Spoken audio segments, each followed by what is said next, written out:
ఓం పూర్ణమద పూర్ణమిదం పూర్ణాత్ పూర్ణముదచ్యతే పూర్ణస్య పూర్ణమాదాయ పూర్ణమేవావశిష్యతే. ఓం శాంతి శాంతి. శంకరం శంకరాచార్యం కేశవం బాదరాయణం సూత్రభాష్కృతౌ వందే భగవంతౌ పునః పునః. ఈశ్వరో గురురాత్మేతి మూర్తిభేద విభాగినే వ్యోమవద్వ్యాప్తదేహాయ దక్షిణామూర్తయే నమః. ఓం శాంతి శాంతి. అనియమాధికరణము అన్నారు. అంటే నియమం లేకపోవడం ఎక్కడ ఏమిటి ముందు చెప్తారు సంగతి. ఏ విధముగా సగుణ విద్యలో మార్గం యొక్క సార్థకత కలదో ఆ విధముగా నిర్గుణ విద్యలో సార్థకత లేదు.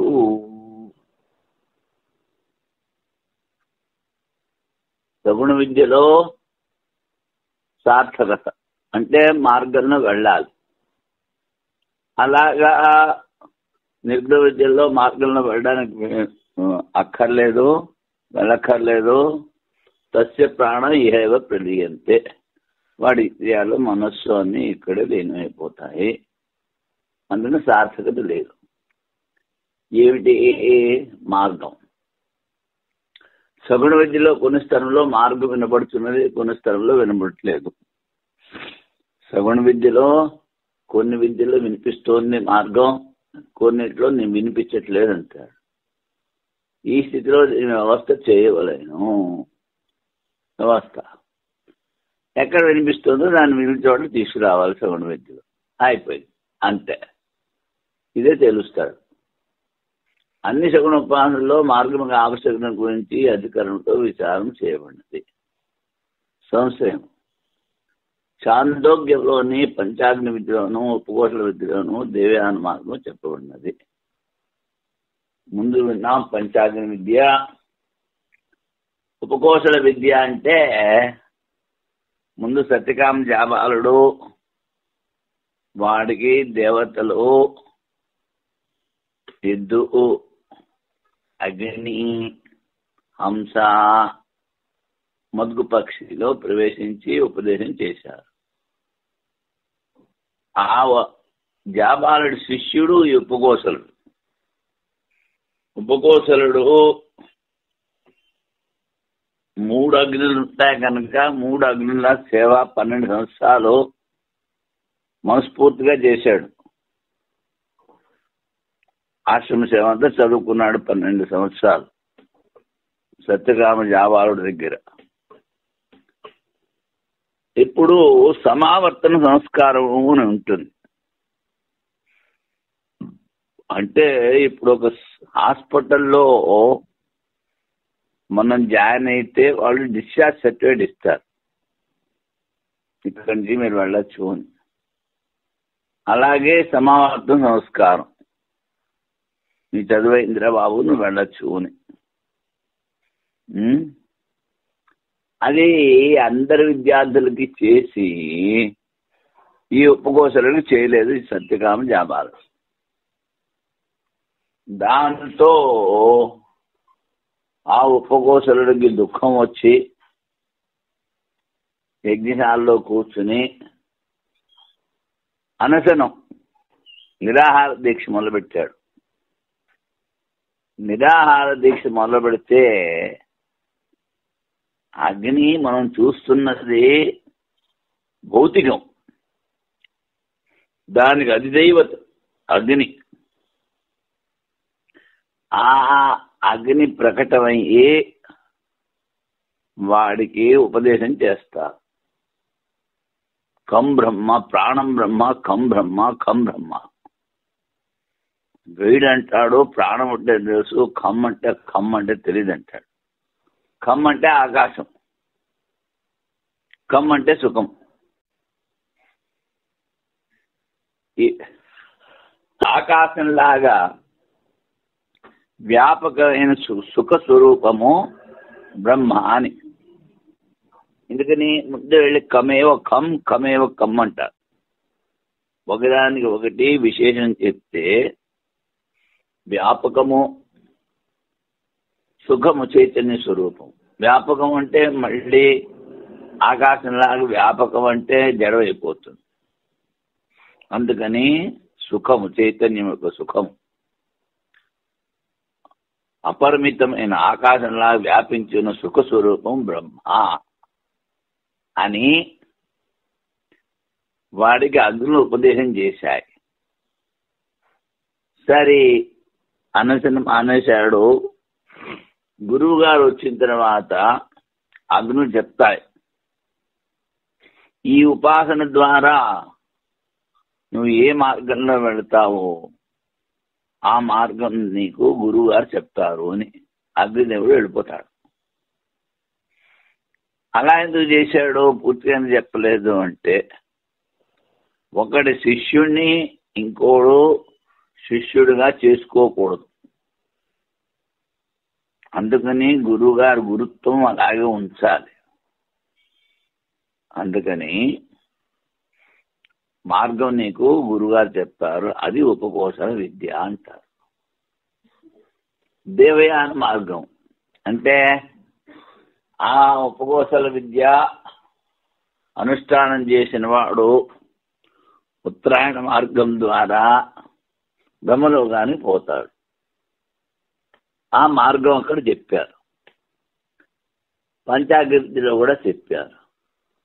శాండిల్య విద్య, వైశ్వానర విద్య, దేవయాన మార్గం చెప్పలేదు. శాండిల్య విద్య అంటే తండ్రి సూర్యుడిని ఉపాసన చేసి ఒక కొడుకును కన్నాడు. కొడుకుని కిరణాలు ఉపాసన చేయమని ఎక్కువ పుత్రులు పడతాడు అంటారు. అది శాండిల్య విద్య. వైశ్వానర విద్య అంటే ఇది 6 ఋషులు విరాట్ స్వరూపాన్ని విడివిడిగా, ఒకడు శిరస్సు, ఒకడు కన్నులు, ఒకడు పొట్ట, ఒకడు మూత్రాశయము, ఒకడు కాళ్ళు, ఒకడు దడము, ఇలాగా వేరువేరుగా ఉపాసన చేస్తున్నారు. వాళ్ళందరూ జాత్యా బ్రాహ్మలు, కానీ ఉపాసన సమంగా చేయట్లేదు.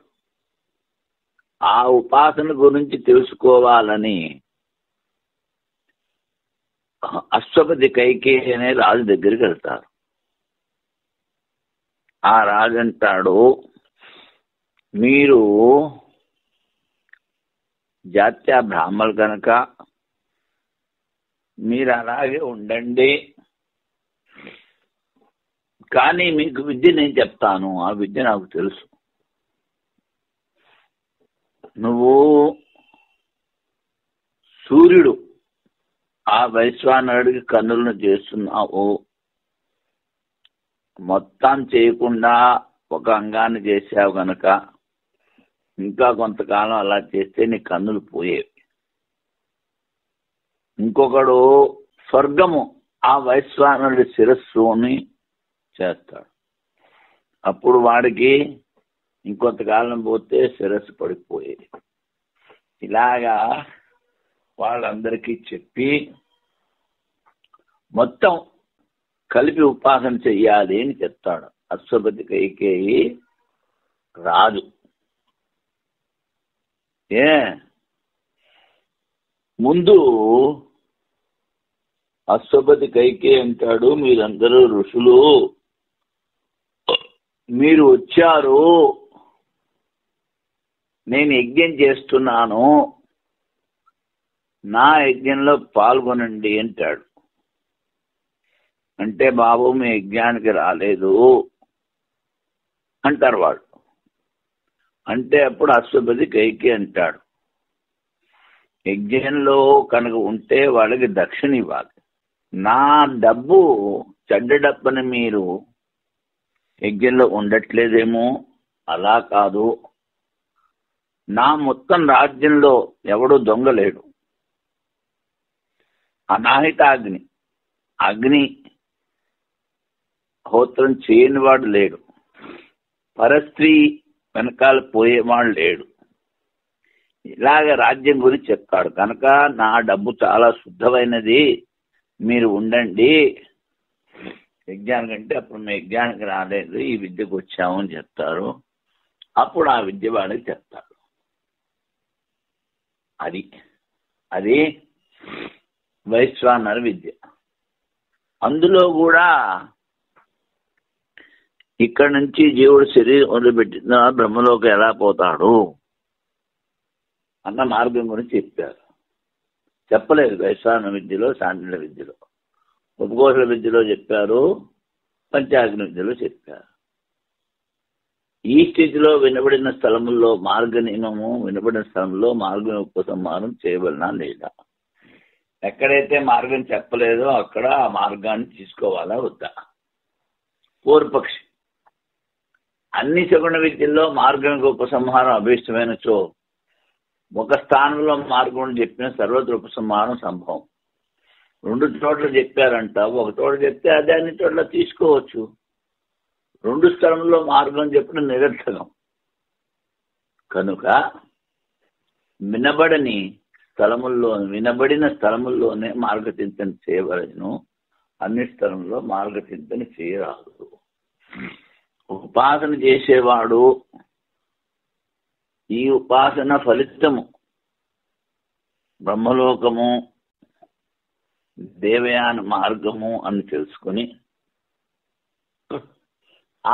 ఏ మార్గం ద్వారా వెళ్తాడో ఆ మార్గ చింతన కూడా చెయ్యాలి.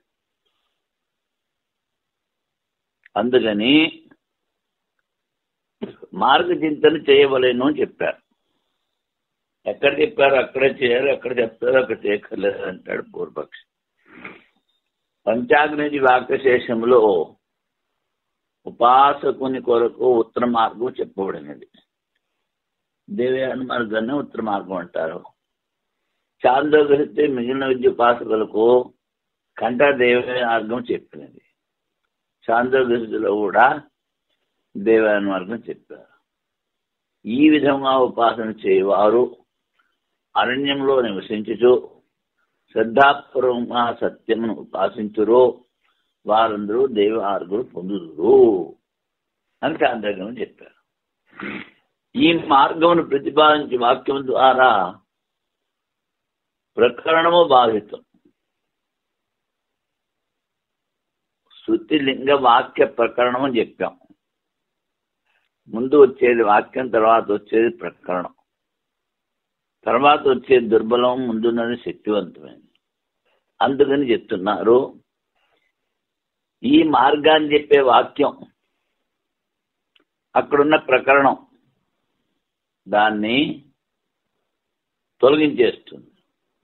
ఉపాస్య గుణములను చింతించే సమయంలో ఉపాసన ఫలప్రాప్తి మార్గచింతన అనివార్యము. ఉపాసకుడు ఉపాస్య దైవం యొక్క గుణాన్ని చింతన చేయాలి, మార్గం చింతన కూడా చెయ్యాలి. అది కంపల్సరీ. అన్ని సగుణ ఉపాసనలో దేవయాన మార్గం ఉపసంహారం చేయబడేను. అందుకని అన్ని సగుణ ఉపాసనలో మార్గ చింతన చెయ్యాలి అని సిద్ధాంతి చెప్పాడు. ఇప్పుడు దీనికి వైయాసిక న్యాయమాల. మార్గ శృత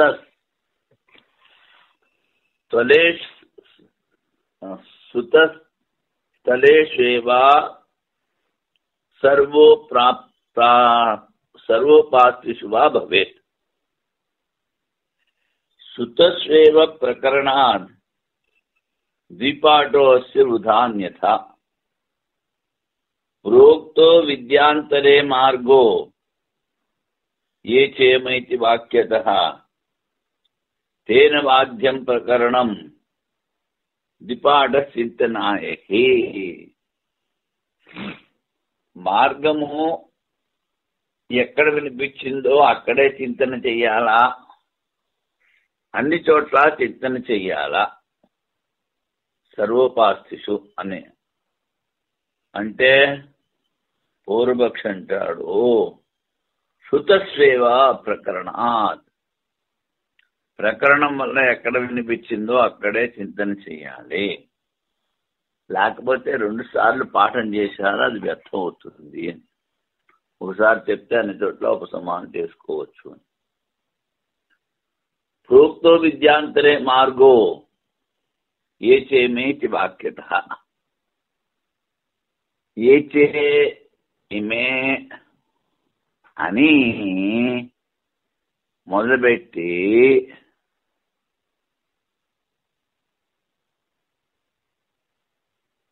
ఇంకో విద్యలో ఉపాసనలో మార్గం చెప్పారు. తేన బాధ్యం ప్రకరణం. నువ్వేమిటన్నావు? ప్రకరణాత్ సుతస్వేవ దిక్. ప్రకరణం ద్వారా ఎక్కడ వినిపించిందో అక్కడే చెయ్యాలి అన్నావు. కానీ వాక్యము ప్రకరణాన్ని బాధిస్తుంది, తొలగిస్తుంది. అందుకని వాక్యం చెప్పారు, ఏ చేమే తేన బాధ్యం ప్రకరణం. మరి 2 సార్లు అది చింతన గురించి చెప్తారు. ఇప్పుడు దీనికి అనువాదం. శృతుల్లో ఏ ఉపాసనలో అక్షరాది మార్గం చెప్పబడినదో ఆ సగుణ ఉపాసనలోనే అక్షరాది మార్గం వ్యవస్థితమా లేక అన్ని ఉపాసనలక? ఇది సంశయం. ప్రకరణం ద్వారా ఏ ఉపాసనలో అక్షరాది మార్గం వినబడుచున్నదో వానికి మార్గం వ్యవస్థితము. ఒకవేళ ఉపాసనలో ఉపసంహారం చేసిన 2 సార్లు చెప్పుట వ్యర్థమవును అని పూర్వపక్షి. ఎక్కడ చెప్పారో అక్కడే చెయ్యాలి. లేకపోతే 2 చోట్ల పంచాగ్ని విద్యలో ఉపకోశల విద్యలో చెప్పారు కనుక అది వ్యర్థం అవుతుంది అంటారు. అప్పుడు సిద్ధాంతం ఏ చేమే అని వాక్యం ద్వారా అన్ని ఉపాసనలో అక్షరాది మార్గం చెప్పబడింది. అందువలన ఈ శృతి ద్వారా వాక్యం బాధితమవుతున్నది.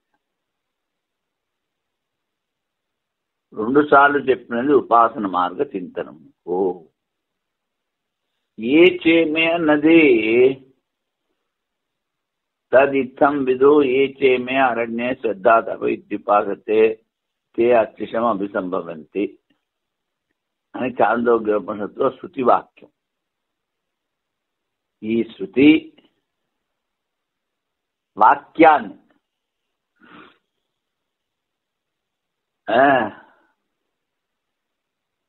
బాధితం చేస్తుంది. ఎందుకని? శృతి లింగ వాక్య ప్రకరణ స్థాన సమాఖ్యములు. శృతి బలీయము, దాని తర్వాత లింగము, దాని తర్వాత వాక్యము. అంటే శృతి కన్నా వాక్యం బలహీనం. అందుకని శృతి ద్వారా వాక్యం బాధితం అవుతుంది అని ఇక్కడ చెప్పారు. కానీ వైయాసిక న్యాయమాలలో వాక్యం ద్వారా ప్రకరణ బాధితము అన్నారు. మొత్తానికి బాధితం. ఏమిటి బాధితము?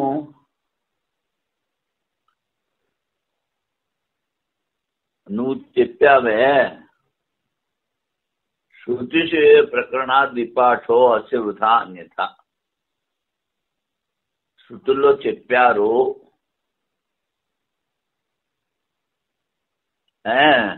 2 సార్లు పాఠం వచ్చింది, అది వృథా అవుతుంది అన్నా. అందుకని వాక్యము ప్రకరణము శృతిలో వచ్చిన శృతి ద్వారా చెప్పబడిన ద్వారా ఈ వాక్యము ప్రకరణం ఇలాంటి బాధితం అవుతాయి. ఎందుకంటే అన్నిటికన్నా బలవత్తరమైనది శృతి. అప్పుడు భారతీయ తీర్థుల వ్యాఖ్య. ఛాందోగ్యంలో పంచాగ్ని విద్యలో ఉపకోశల విద్యలో అక్షరాది మార్గం చెప్పబడింది. శాండిల్య విద్యలోను వైశ్వాన విద్యలోను చెప్పబడలేదు. ఈ శాండిల్య విద్య వైశ్వాన విద్య కూడా ఛాందోగ్యంలోనే. ఇతర పూర్వపక్షి చెప్పినది ఏమనగా, ఏ ఏ ప్రకరణంలో అచ్చిరాది విద్య వినబడుచున్నదో ఆ మార్గము ఆయా స్థలములకే వ్యవస్థితము. ఎక్కడ చెప్పారో అక్కడే చింతన చేయాలి అంటాడు. మిగిలిన స్థలాల్లో ఉపసంహారం చేయకూడదు అంటాడు పూర్వపక్షి. ఉపసంహారం చేయవలనని ఒకసారి పఠించిన అన్ని స్థలంలో ఉపసంహారం చేయవచ్చును. 2 విద్యల్లో ఎందుకు చెప్పారో ఒక విద్యలో చెప్తే సరిపోయేది, అదే అన్ని చోట్ల తీసుకోవచ్చు అంటాడు. 2 పర్యాయం దాన్ని పఠించడం నిరర్థకము. అందువలన వినిపించే స్థలంలోని మార్గం వ్యవస్థితము. అప్పుడు సిద్ధాంత సమాధానం. పంచాగ్ని విద్య వాక్యశేషంలో పంచాగ్ని ఉపాసనల కొరకు మార్గం చెప్పబడినది. తద్యా ఇత్థం విదుహు, ఈ విధముగా ఈ పంచాగ్ని విద్యని ఎవడైతే ఉపాసన చేస్తున్నాడో, ఏ చేమే అరణ్య శ్రద్ధ తప ఇత్యుపాసతే, వానప్రస్థులయ్యి అరణ్యంలో ఉండి శ్రద్ధగా ఎవరైతే తపస్సు చేస్తున్నారో వాళ్ళు, ఈ పంచాగ్ని తెలిసిన వాళ్ళు, ఆ అరణ్యంలో ఉపాసన చేసేవాళ్ళు అత్యుషమ అభిసంభవంతి అంటే ఉత్తరాయణ మార్గంలో పోతారు. ఏ గృహస్థులు పంచాగ్ని విద్య స్వరూపం తెలుసుకుందరో వారు అక్షరాది మార్గం పోదురు. ఈ శృతిలో ఇతర విద్యను ఉపాసించే వారికి అక్షరాది మార్గం చెప్పబడినది. ఈ శృతిలో మిగిలిన విద్యల్లో ఉద్యోగ వాళ్ళందరికీ కూడా అక్షరాది మార్గం. ఏ ఉపాసకులు ఎదురుగా పంచాగ్ని ఉపాసించున్నారో, ఎవరు అరణ్యములో శ్రద్ధా తపస్సు ఆచరించు ఇతర ఉపాసనలు చేయుచున్నారో వారందరూ అక్షరాది మార్గం పొందుతారు. అందువలన మార్గం ప్రతిపాదించి వాక్యముల ద్వారా ప్రకరణం బాధితం చేయవలెను. ఈ వాక్యాలు శృతి వాక్యాలు చెప్పి ప్రకరణాన్ని తొలగించాలి. రెండోసారి పడితే వ్యర్థము కాదు. ఉపాసనా మార్గం అది యుక్తము. ఉపాసన మార్గం సిద్ధం చేయడానికి 2 సార్లు చెప్తే అది న్యాయసమ్మతం. కాన సగుణోపాసనలో మార్గం కలదని తెలుసుకునవలెను. సగుణోపాసనలో మార్గం ఉంది, నిర్గుణోపాసనలో లేదు. అనియమ సర్వాసాం అవిరోధ శ్రద్ధానుమానాభ్యాం.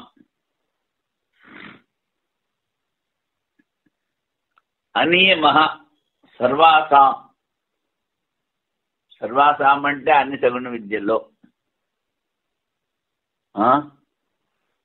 అవిరోధ శ్రద్ధానుమానాభ్యాం అనియమ. ఏమి నియమం లేదంటాడు పూర్వపక్షి. అప్పుడు అవిరోధ శబ్దానుమానాభ్యాం సర్వాసాం అనియమ. ఇంతవరకు పూర్వపక్షి. అవిరోధ శబ్దానుమానాభ్యాం, శబ్దం అంటే శృతి, అనుమానం ద్వారా నియమం ఉంది అన్నది సిద్ధాంత సమాధానం. సూత్రంలో కొంత భాగం పూర్వపక్షిది, కొంత భాగము సిద్ధాంతిది. అది దీని సిద్ధాంతి చెప్పారు. అన్ని ఉపాసనలో నియమం ఉన్నది మరియు ప్రకరణము నాకు విరోధము కూడా లేదు. తాద్యా ఇత్థం విదు ఏకేమి అరణ్య శ్రద్ధా తపస్సుపాసతే అర్చన అభిసంబంతి. ఏ గృహస్థులు పంచాగ్ని తెలుసుకుందరో ఎవరు అరణ్యంలో నివసించో శ్రద్ధాపూర్వకంగా సత్యం ఉపాసించరో వారు అచ్చిరాది మార్గం పోదురు. అంటే దక్షిణాయన ఉత్తరాయణ మార్గం. ఇది శృతి. అలాగే స్మృతి శుక్లకృష్ణే గతి చేతే ప్రకాశము మరియు అప్రకాశమైన మార్గంలో నిత్యమని స్వీకరించేది. ప్రకాశము శుక్లపక్షము ఉత్తరాయణ మార్గం, అప్రకాశము అంధకారము దక్షిణాయన మార్గం. ఇది స్మృతి ద్వారా కూడా మార్గాలు ఉన్నాయని తెలుస్తుంది. చాందోగ్యంలోని పంచాగ్ని విద్యలో, పదేంకు విద్యలో, దహర విద్యలో, కోసల విద్యలో అక్షరాది మార్గం చెప్పబడినది. 4 చోట్ల చెప్పారు. మధు విద్యలో, సాండి విద్యలో, వైశ్వాన విద్యలో, శోషకళారూపమైన విద్యలో మార్గం వినపడట్లేదు. దహర విద్య అంటే హృదయములో ఉన్న ఆకాశంలో బ్రహ్మం ఉంది అని ఉపాసన చేయడం. ఉపకోసల విద్య ఇప్పుడు చెప్పాను, పర్యంక విద్య ముందు చెప్పాను. మధు విద్య అంటే ఆదిత్యుడు అందరికీ ఆనందాన్ని ఇస్తాడు కనుక ఆ ఆదిత్యుణ్ణి మధులాగా ఉపాసన చెయ్యాలి. సాండిల్య విద్య చెప్పాం, వైశ్వాన విద్య చెప్పాం. శోషకళారూపమైన విద్యలో, శోషకళ అంటే 16 కళలు ఉన్నది, దాన్ని చింతన చేయడం. సందేహం ఏమనగా వినబడు స్థలంలో మార్గం నియమితమా కాదా? ప్రకరణము నియామకం ఉంటున్నా వినబడు స్థలంకే మార్గం సీమితము అని పూర్వపక్షి. ప్రకరణము ద్వారా ఎక్కడ చెప్పారో అక్కడే తీసుకోవాలి అంటాడు. అప్పుడు సిద్ధాంతి అన్ని సగుణ విద్యలో మార్గ నియమం స్వీకరించడం ఉచితం. ప్రకరణం విదూరం కలుగునా సరికాదు. సాధ్య ఇత్తమిది ఏచేమే అరణ్య శ్రద్ధాత విద్య అక్షమిషమించి ఏ గృహస్థులు పంచాగ్ని విద్య స్వరూపం తెలుసుకుందరో, ఎవరు అరణ్యపూర్వంగా సత్యను ఉపాసింతురో వారు అక్షరాల మార్గం పోవుదురు అని శృతి వలన శుక్లము మరియు కృష్ణము అన్న మార్గమును నిత్యం స్వీకరించిన స్మృతి వలన అన్ని సగుణ విద్యల్లో మార్గ నియమం స్వీకరించడం ఉచితము అని తెలియచుంది. పంచాగ్ని విద్య వలనే అన్య విద్య ఉపాసకులకు శ్రద్ధ తపస్సు సమానం. శ్రద్ధ తపస్సు అందరికీ సమానం. మిగిలిన విద్యలో ఉపలక్షితం అవటం వలన అన్ని విద్య ఉపాసకులకు సమానముగా అచ్చిరాది మార్గం ప్రతిపాదించే వాక్యం ఉండటం వలన అచ్చిరాది మార్గంలో వెళ్తారని ప్రతి చోట చెప్పారు, కానీ మార్గం చెప్పలేదు. మార్గాన్ని చింతన చేయాలి కానీ ఎక్కడ చెప్పారో అక్కడి నుంచి తీసుకుని ఆ మార్గ చింతన చేయాలి. ప్రకరణం బాధ్యతను స్వీకరించే విరోధం ఉండదు. వాక్యం ద్వారా శృతి ద్వారా ప్రకరణం బాధితము, ఇందులో ఏమి దోషం లేదు. ఇది కర్మకాండలో జైమిని మహర్షి చెప్పాడు. శృతిలింగ వాక్య ప్రకరణ స్థాన సమాఖ్యానం సమవాయన పారదౌర్బల్యం అర్థ విప్రకర్ష, అర్థం దూరం అయిపోతుందంటాడు. అంటే ఇప్పుడు ప్రకరణం ఉంది అంటే ప్రకరణము వాక్యాన్ని కల్పించాలి, వాక్యాన్ని లింగం కల్పించాలి, వాక్యం లింగం శృతిని కల్పన చెయ్యాలి. ఇంత చేసే లోపల శృతి డైరెక్ట్గా అర్థం చెప్పేస్తుంది. అందుకనే నేను బలవత్తరము అన్నారు. అది యావద్ అధికారాధికరణము, అధికారం గురించి చెప్తారు. నిర్గుణ విద్యకు ఫలం మోక్షముగాన దానికి మార్గం వ్యర్థమంటే సరికాదు. నిర్గుణ విద్యలో మార్గం లేదన్నా సరికాదంటాడు పూర్వపక్షి. ఇతిహాసాదుల్లో కొంతమంది బ్రహ్మజ్ఞానులు కూడా దేహాంతర ఉత్పత్తి చూడబడుతున్నది. బ్రహ్మజ్ఞానం వచ్చింది అయినా మళ్ళీ జనం ఎత్తారు అంటాడు. నిర్గుణ బ్రహ్మ విద్య మోక్షం సాధన చెప్పుడు సరికాదు. ఇది ఆక్షేప సంగతి. నిర్గుణ బ్రహ్మ విద్య ఫలప్రాప్తి కొరకు దేవేన మార్గం యొక్క ఆవశ్యకత గురించి విచారించుట. అందుకని నిర్గుణ బ్రహ్మ విద్యకి దేవ్యాన మార్గం కావాలి అన్నదాని గురించి ఇక్కడ చింతన చేస్తారు. బ్రహ్మజ్ఞానం ముక్తి వైకల్పికమా లేక నిశ్చితమా? బ్రహ్మజ్ఞానం అంటే జ్ఞానం నిశ్చితమా, లేకపోతే కొంతమందికి వస్తుంది, కొంతమందికి పోదు, కొంతమంది మళ్ళీ పుడతారు, ఇంత వైకల్పికం. పూర్వపక్షం, పురాణముల్లో అపాంతరతముడు అనే వేద ప్రవర్తక ఆచార్యులు విష్ణువు యొక్క ఆజ్ఞ మేరకు ద్వాపరాంతంలో కృష్ణద్వైపాయన రూపంలో శరీరం ధరించినట్లు చూడబడుతున్నది. వ్యాసుల వారు అంటాం ఆయన్నే కృష్ణద్వైపాయనుడు ఉంటారు. కృష్ణ అంటే నల్లగా ఉంటారు. ద్వైపాయనుడు అంటే రెండు పక్కల నీళ్లుండి మధ్యలో దీపంలా ఉంటుంది, అక్కడ పుట్టాడు. పరాశర మహర్షి ఇది సరైన సమయము అని చెప్పి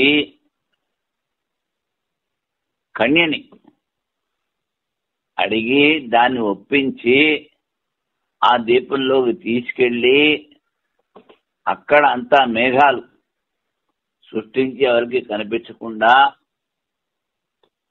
ఈ వేదవ్యాసులు పుట్టిస్తాడు. ఆయన పేరు కృష్ణద్వైపాయనుడు. విష్ణువు ఆజ్ఞ మేరకు అపాంతరతముడు అని వేద ప్రవక్త, వాడు ముక్తాత్మ.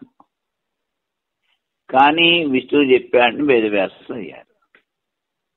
సనత్ కుమారుడు స్కందుని రూపంలో ఉమానుడు కుమారుడై జన్మించింది. సనక సనందన సనాతన సనత్ కుమారులు బ్రహ్మపుత్రులు, బ్రహ్మజ్ఞానులు అయినా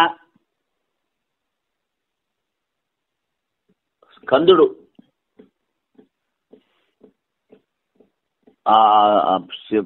పార్వతీ పరమేశ్వరుడికి పెద్ద కుమారుడు.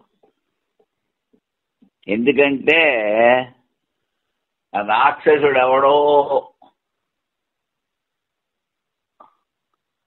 కోరుకున్నాడు, శివుడి పుత్రుడు ద్వారా నా మరణము అని. ఆ శివుడేమో తపస్సులో కూర్చున్నాడు. అందుకని పార్వతీదేవి మళ్ళీ శివుణ్ణి మెప్పించి పుత్రుణ్ణి కంది. అది స్కందుడు. ఈ ప్రకారమే వశిష్ఠాదుల బ్రహ్మ జ్ఞానులైన శాపములను స్వేచ్ఛ వలన శరీరం ధరించడం కానవచ్చున్నది. వశిష్ఠాది ఋషులు వాళ్ళు కూడా జన్మ ఎత్తారు కనుక జ్ఞానులకి ముక్తి వికల్పము అంటాడు ఎవడు? పూర్వపక్షి. అప్పుడు సిద్ధాంతి. ఉదాహరణలో పురుషులు జగన్ నిర్వాహకులను స్వీకరించబడినది. అధికారిక పురుషులు స్కందుడు, కృష్ణద్వైపాయనుడు, వశిష్ఠుడు వీళ్ళందరూ జగత్ కళ్యాణానికి పుట్టినవాడు. గొప్ప తపస్సు ద్వారా ఈశ్వరుని ఉపాసించి కల్పంలో అనేక దేహముల ద్వారా ఉపభోగ అధికార పద్మను పొందిరి అధికారిక పురుషులు. వారి ప్రార్థము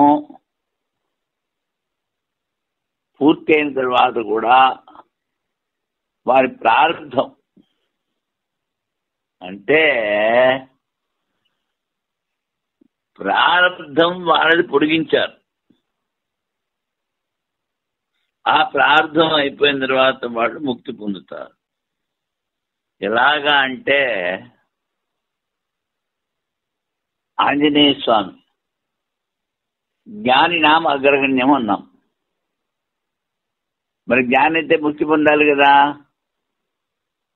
కానీ ఆ పరబ్రహ్మ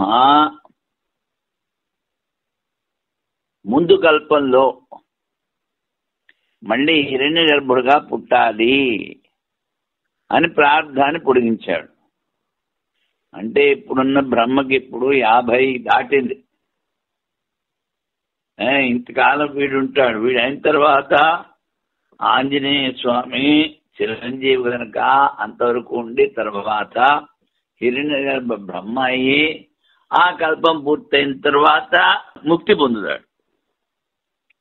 అది అంటే ఏమిటి? ఆ ప్రారంధాన్ని పొడిగించారన్నమాట.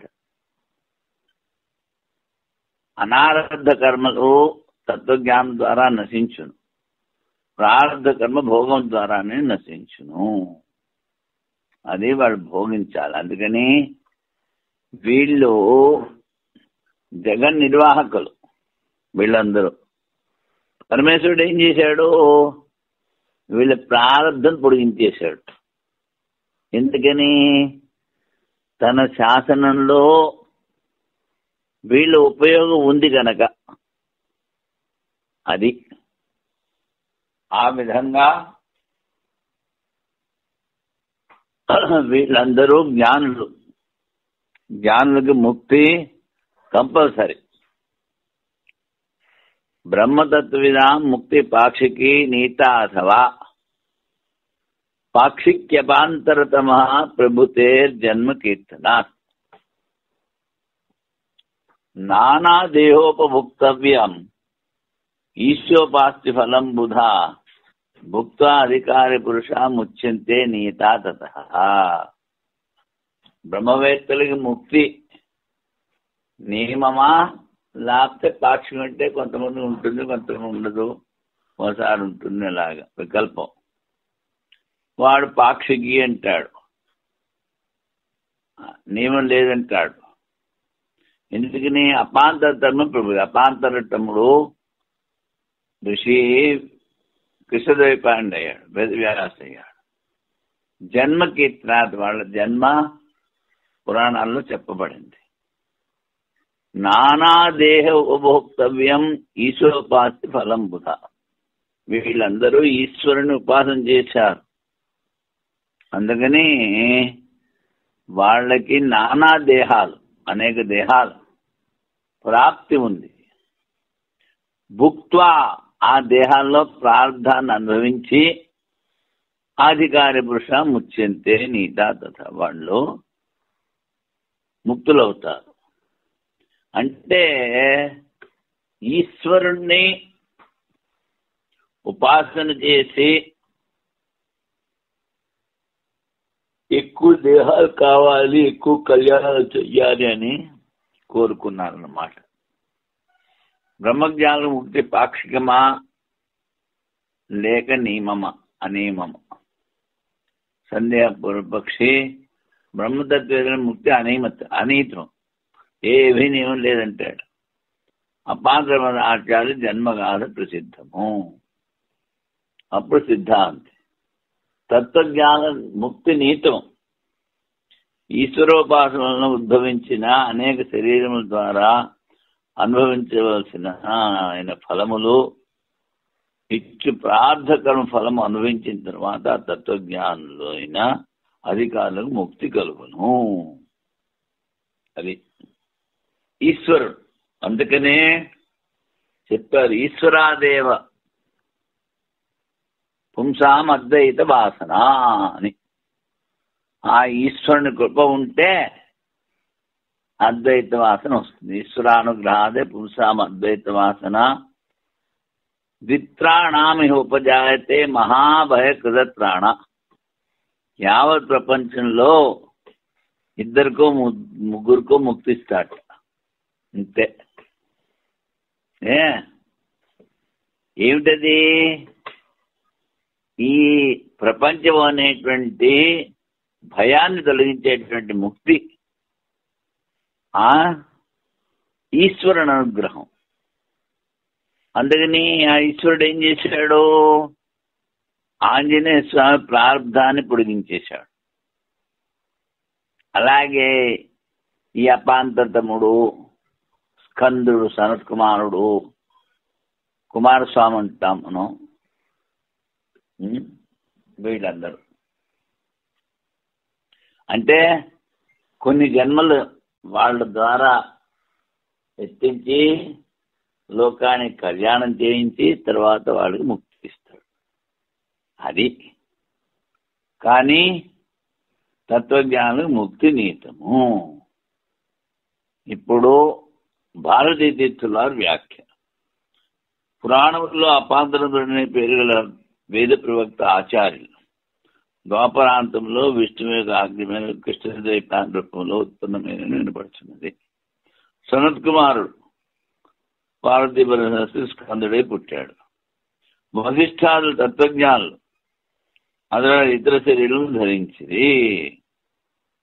అందువలన తత్వవేత్తల ముక్తి నియమం కాదు అంటారు, నీతం కాదు. పూర్వపక్షి చెప్పింది. సిద్ధాంతం, నీవు దృష్టాంతంగా చెప్పిన అపాంతరం జగత్ యొక్క నిర్వాహకం చేయవారు, నియమించేవాడు. పూర్వకల్పంలో తపప్రభావం వలన పరమేశ్వరుని ఉపాసన గావించి ఈ కల్పంలో అనేక శరీరం ద్వారా ఉపభోగ్యమైన అధికార పదవును పొందేది. ప్రార్థ కర్మం లేదో వారికి వెంటనే మోక్షం కలుగును. ప్రార్థ కర్మ కలవారికి ఆ ఫలభోగం తర్వాత మోక్షం కలుగును. అందువలన తత్వజ్ఞానులకు ముక్తి నిశ్చయము. అది యావదధికారం అవస్థితి ఆధికారికాణ, వాళ్ళకి ఎంతవరకు అధికారం ఇచ్చారో అంతవరకు వాళ్ళు ఉంటారు. వాళ్ళని ఈశ్వరుడు నియమిస్తాడు, నువ్వు ఈ పని చెయ్యి, ఇంతకాలం ఉండు అని. వాళ్ళు స్వతహా జ్ఞానులు కనుక ఆ శరీరాన్ని ఉన్నప్పటికీనూ వాళ్ళకి పుణ్యపాపాలు ఉండవు, వాళ్ళకి ఏమి శ్రమ ఉండదు. సూత్రార్థం, లోక వ్యవస్థకు కారకులై ఉన్న వారిని విజ్ఞానం ద్వారా ఎవరి కర్మ క్షీణించినదో అపాంతరముడు ఉన్న పెద్ద పెద్ద మనుషులు ప్రార్థన ఉన్నంత వరకు అధికారంలో ఉందరు. అది నిర్గుణ బ్రహ్మవిద్య ద్వారా ముక్తి కలగదు. పూర్వపక్షి మార్గ ఉపసంహారమును నిర్గుణ విద్యలో కూడా మార్గం చెప్పాలి అంటాడు. ముక్తి కారణం నిశ్చయమటం మార్గమును ఉపసంహారం. ముక్తి కారణం నిశ్చయమటం వలన మార్గము ఉపసంహారం కాదని ఉండాలి. మార్గం అనుపసంహారం.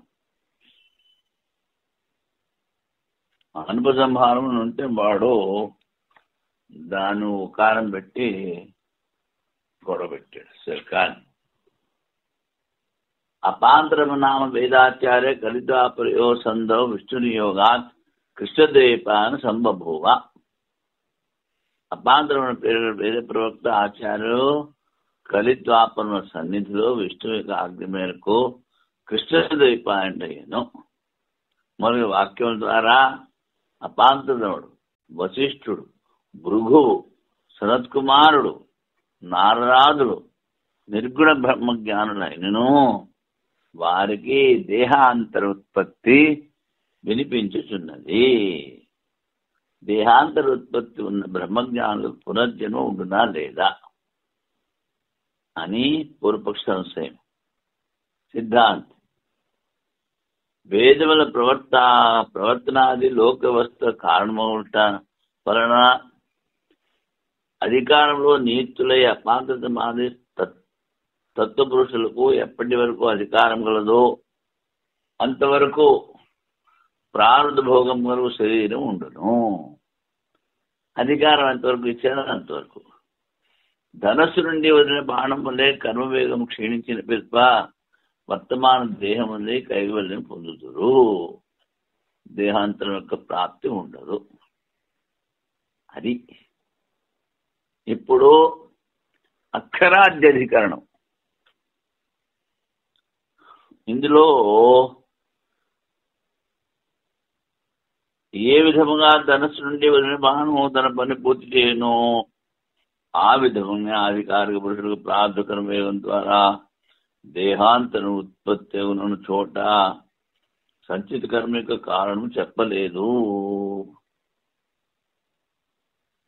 అధికారం ఉంటే ఇంకోసారి శరీరాన్ని తీసుకుంటారని చెప్పారు, వాళ్ళ సంచిత కర్మ గురించి చెప్పలేదు అంటాడు. నిషేధ స్థుతుల ద్వారా ద్వైత నిషేధం సిద్ధం ఉంది, కానీ శాకాంతంలో చెప్పిన నిషేధములను బ్రహ్మబోధ కారణం స్వీకరించరాదు. నిషేధ స్థుతులు అంటే అసద్ధమస్పర్శమ రూపము వ్యయం తథారథం నిత్యమగంధవచ్చేత్ నీతి నీతి, ఇవన్నీ ఏమిటి? నిషేధ స్థుతులు. అంటే ఇక్కడ ఏం చెప్పారు? ద్వైతాన్ని నిషేధించారు. శాఖాంతరంలో చెప్పిన నిషేధులను బ్రహ్మబోధ కారణం స్వీకరించరాదు. ఎక్కడైతే ఏ నిషేధాలు చెప్పారో అవి అక్కడే ఆ నిర్గుణ ఉపాసనకి ఉపాసన చేయాలి, మిగిలిన చోట చెప్పి చేయకూడదు అంటాడు. నిషేధ శృతులు నిషేధ శృతుల ఉపసంహార స్థలములపై ఈ అధికారంలో విచారం చేయుదురు. సంశయం, అన్ని నిషేధ శృతుల యథాస్థానంలోనే అని వ్యవస్థ చేయవలైనా, లేక అన్ని స్థలంలో నిషేధ శృతులు ఉపసంహారం చేయవలైనా, నిర్గుణోపాసకుడు ఎక్కడ ఏ నిషేధ శృతులు చెప్పారో అక్కడే చెయ్యాలా, లేకపోతే మొత్తం చెప్పినవన్నీ చెయ్యాలా? నిర్గుణ బ్రహ్మ ఉపాసనకి అస్థూలం అనన్వహస్సం వాక్యం ద్వారా ఓం పూర్ణమదః పూర్ణమిదం పూర్ణాత్ పూర్ణముదచ్యతే పూర్ణస్య పూర్ణమాదాయ పూర్ణమేవావశిష్యతే. ఓం శాంతి శాంతి శాంతి.